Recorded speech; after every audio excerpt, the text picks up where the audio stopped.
नमस्कार, public news देख रहे हैं आप। उपराष्ट्रपति होंगे सीपी राधाकृष्णन, जिनका शपथ ग्रहण 12 सितंबर को होगा। अब शपथ ग्रहण की तैयारियां भी जोरों शोरों से हो रही है, लेकिन इस नतीजों पर कांग्रेस पार्टी और इंडिया अलायंस बुरी तरह से उलझा हुआ है। एक एक करके अब बयान भी सामने आ रहा है। नतीजों पर कांग्रेस पार्टी का कहना है कि जो बीजेपी की जीत हुई है वह आंकड़ों की जीत हुई है। बीजेपी नैतिक और राजनीतिक तौर पर हार गई है।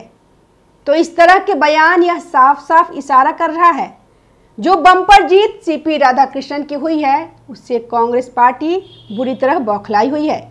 लेकिन ये जो आरोप लगा रहे हैं कि नैतिक हार किसकी हुई है, यह कांग्रेस की हुई है।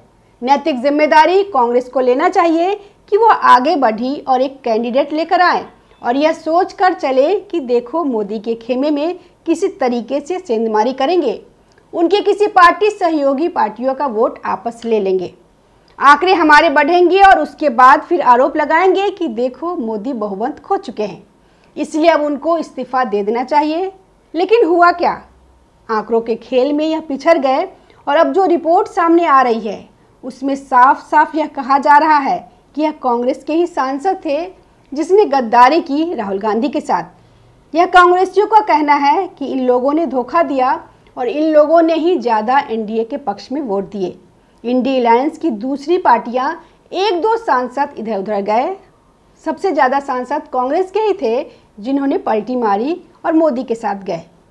इससे भारतीय जनता पार्टी के चीफ व्हिप संजय जायसवाल ने सीधे तौर पर कहा कि जितनी पार्टियां इंडिया अलायंस की तरफ थी, जिन पार्टियों ने वोटिंग से अपने आप को किनारा कर लिया वो तो अलग हो गए। वह तो ना हमारे साथ थे ना उनके साथ। लेकिन हमारे पास जो 427 का आंकड़ा था और हम लोगों ने सोच रखा था कि मैक्सिमम 440 तक हो सकता है, लेकिन उम्मीद इस बात की थी कि हम लोगों ने जो बातचीत की है कांग्रेस के नेताओं से, दूसरी पार्टी के नेताओं से, तो हमारा आंकड़ा और बढ़ सकता है।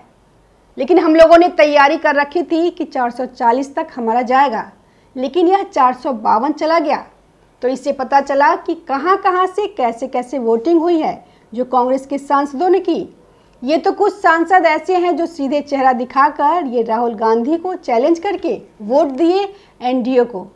शशि थरूर जैसे नेता संजय जायसवाल ने कहा कि हम लोगों ने बातचीत की, 3 स्टेट को टारगेट किया था।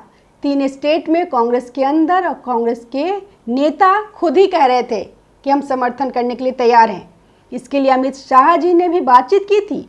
और एक स्टेट था महाराष्ट्र, जहां पे देवेंद्र फडणवीस ने भी कहा था कि आप पार्टी मत देखिए, यह मत देखिए कि हम महायुति के कौन कौन से कैंडिडेट हैं, कौन कौन से सांसद हैं।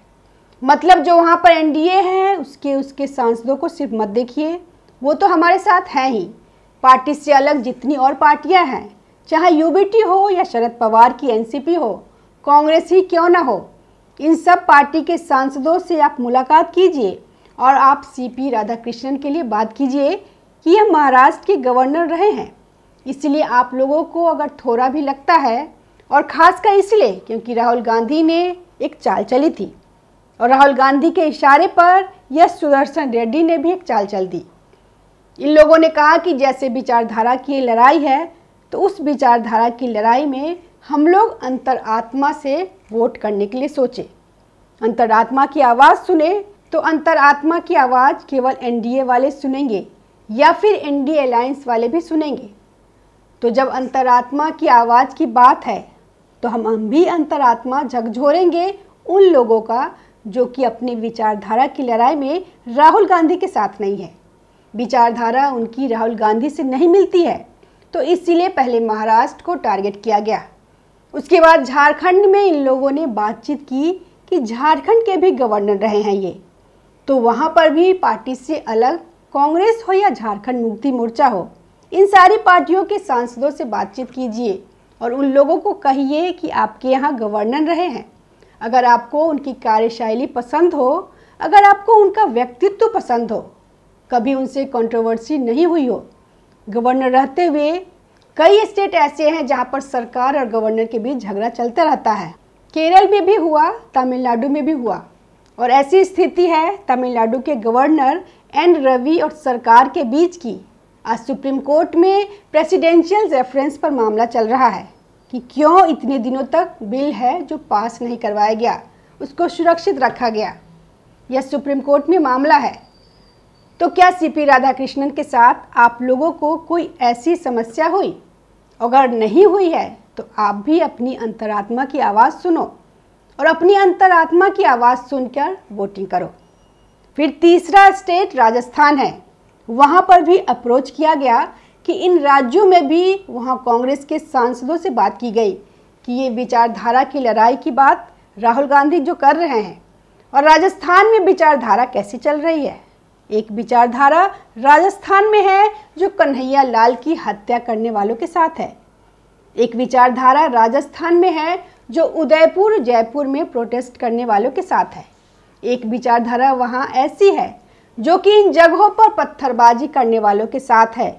और जब हिंदुओं का जुलूस निकलता है, शोभा यात्रा निकलती है, तो उस समय ये लोग पत्थरबाजी करते हैं और सरकार मूक दर्शक बन के बैठकर देखती रहती है। दूसरी विचारधारा ये है कि राष्ट्र की बात करते हैं, हिंदुओं की बात करते हैं और उसके बाद वो तत्व जैसे कि राजस्थान में अभी एंटी कन्वर्जन कानून आया, तो उस विचारधारा की लड़ाई में किस विचारधारा के साथ हैं। यह अपनी अंतरात्मा से पूछो कि राजनीति कैसी कर रहे हो और उसी अंतरात्मा के आधार पर आप वोट करना। अब हुआ क्या, नतीजा सामने दिखा और सबके बाद एनालिसिस किया गया। इंडी ब्लॉक में कौन कौन सी पार्टियां, यह सबसे ज़्यादा रहा टीएमसी का। टीएमसी एकजुट होकर सुदर्शन रेड्डी को वोट दिया और उसके पीछे की वजह थी क्योंकि ममता बनर्जी आजकल इतना बौखलाई हुई है कि वो किसी तरीके से बीजेपी को बंगाल से आउट करना चाहती है। पिछले दिनों उन्होंने मीटिंग भी की थी और कहा कि पश्चिम बंगाल में भारतीय जनता पार्टी को हटाने के लिए, यानी कि मुकाबला में जो टीएमसी और बीजेपी है उसको उस दौर से हटाने के लिए अगर ज़रूरत पड़े तो कम्युनिस्टों का समर्थन करो।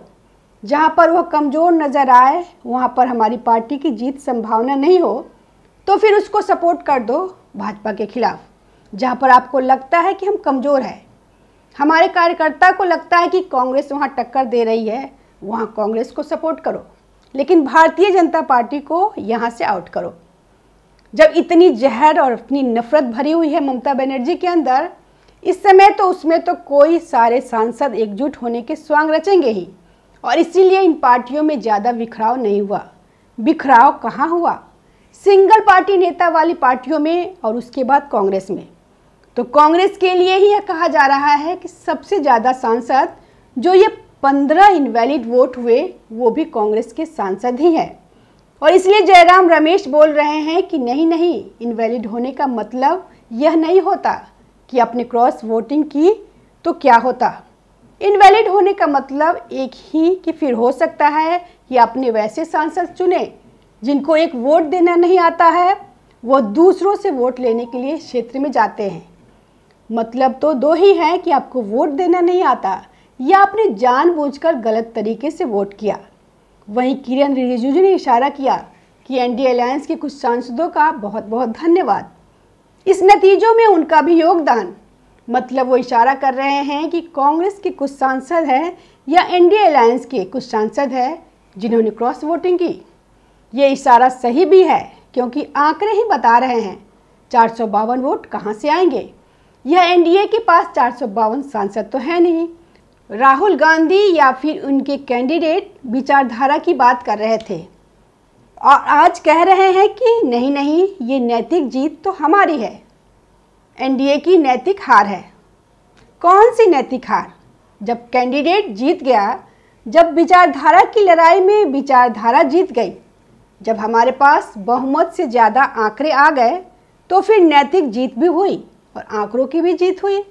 तो इसीलिए अभी कांग्रेस में मंथन इस बात का चल रहा है कि ये जो नेता, सांसद, राज्यसभा और लोकसभा, ये दोनों जगह पर राहुल गांधी से अलग वोटिंग किए हैं, इन लोगों के खिलाफ वोट किए हैं, वो कौन कौन से सांसद हैं। सांसद तो ऐसे हैं जिनका नाम इनको पता है, इनके बारे में वो जानते हैं कि जो पहले से भी नाराज़गी दर्ज कर चुके हैं।